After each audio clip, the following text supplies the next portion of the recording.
Hi there, I'm jumping right in this week with the number one thing you absolutely have to do if you have any kind of digestive concerns and IBS, okay?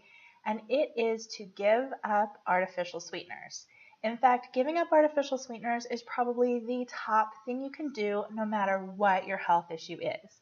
And this is because they do so many bad things in your body and they do you no good. In fact, they've been proven by many, many studies now that they do not help in weight loss. In fact, people who eat high amounts of artificial sweeteners gain more weight and have a harder time losing weight than ever.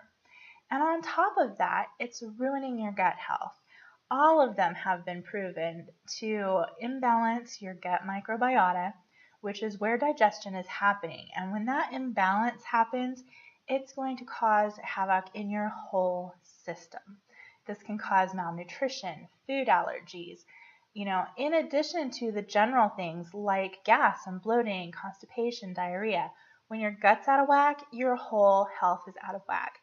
So what am I talking about, right? I'm talking about those little pink, yellow, and blue packets that you find, the little pink, yellow, and blue sugar packets. And all of the diet foods, all of the sugar-free foods that you're picking up, and even foods that aren't marked diet or sugar-free are including a whole lot of artificial sweeteners because they're so much cheaper than real sugar. So this is such a simple thing to do, but it's also kind of tough because it hides in so many ways. So as I always say, read your ingredients, and if it's an ingredient you don't know what it is, don't eat it. Put the package back, head directly to the produce section, and forget about it, okay? And in the meantime, you can be researching those different ingredients because no, of course, they're not all terrible things. But in my experience, if it's something you don't recognize as coming from nature, it's not going to be the best food for you. So, talking about artificial sweeteners, I thought I'd give you just a couple examples in case you're not convinced yet, in case you haven't already heard about this in the news a million places. So some of the things that happen are, for example, aspartame, which is commonly known as NutraSweet, has been shown to actually cause problems in your brain, causing migraines, brain tumors, and even cancer. It literally kills your brain cells. It's an excitotoxin is what it's called.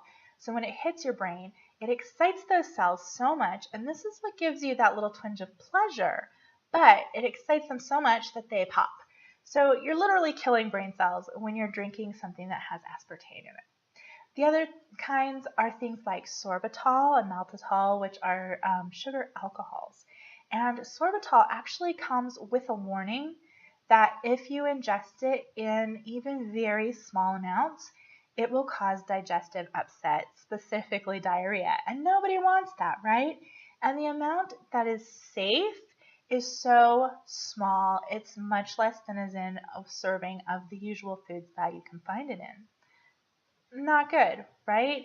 And my question is, this teeny tiny amount can make you sick. At what point below that is it actually safe? Because it's obviously causing some kind of damage in your system all the way up until that small point when you start to experience this explosive effect of damage in your body.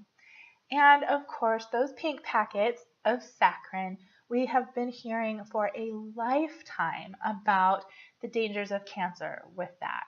So I hope that all of this information really helps you see how artificial sweeteners are no good. Cut them out, get them out of your life, and if you care about anybody else, please spread the word and let them know how bad these things are. And if you're interested in more of how the science behind it is showing up, come over and follow me on social media and join me on my website where I'll be posting a lot of the actual studies and science behind how these things are working on our bodies, the dangers, and the real science behind this, that it's not just opinion, this is really happening. Come on over. You can find me at colleen-bean.com.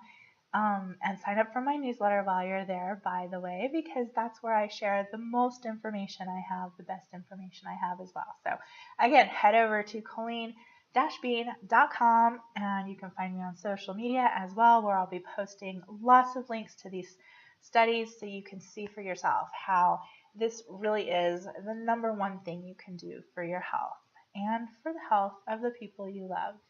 So I'll talk to you again soon. Have a great week. Bye.